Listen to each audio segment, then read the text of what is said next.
Remplacer des camions par des vélos, même si on parle de vélos cargo, ça semblait un peu fou au départ. Il y a beaucoup de gens qui rigolaient dans leur bar, mais à la ville, on y a cru. Depuis le début du projet, de l'ancien Colibri, maintenant avec le nouveau, c'est plus de 260 000 livraisons qui ont été effectuées annuellement en mode 100% décarboné sur le dernier kilomètre.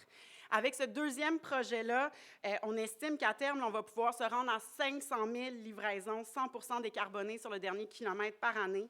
Ça va nous permettre une réduction de 150 tonnes de CO2, une réduction de 30 000 heures de camions sur nos routes. C'est 30 000 heures de camions qu'on va s'éviter dans nos quartiers denses. Dans le cas de ma compagnie, par exemple, on essaye d'éviter l'heure de pointe sur la piste cyclable parce que nos vélos sont plus gros, on a tendance à rouler plus vite qu'une petite famille avec les enfants. Donc on va éviter la piste cyclable à l'heure de pointe de la piste cyclable si on est capable de le faire.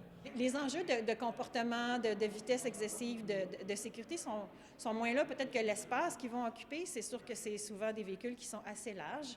En même temps, c'est des véhicules larges, on va en avoir aussi des cargos pour des familles qui transportent 2 enfants dans un cargo en avant, des choses comme ça. Donc, notre responsabilité, et c'est ce qu'on fait, c'est d'aménager un réseau cyclable qui soit capable d'accueillir cette largeur-là.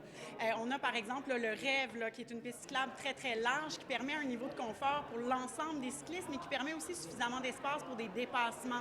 Donc l'idée, c'est de faire ce type d'infrastructure-là, qui est vraiment le squelette de notre infrastructure cyclable, mais aussi de déployer des pistes au niveau plus local, qui vont permettre aux gens de circuler dans leur quartier.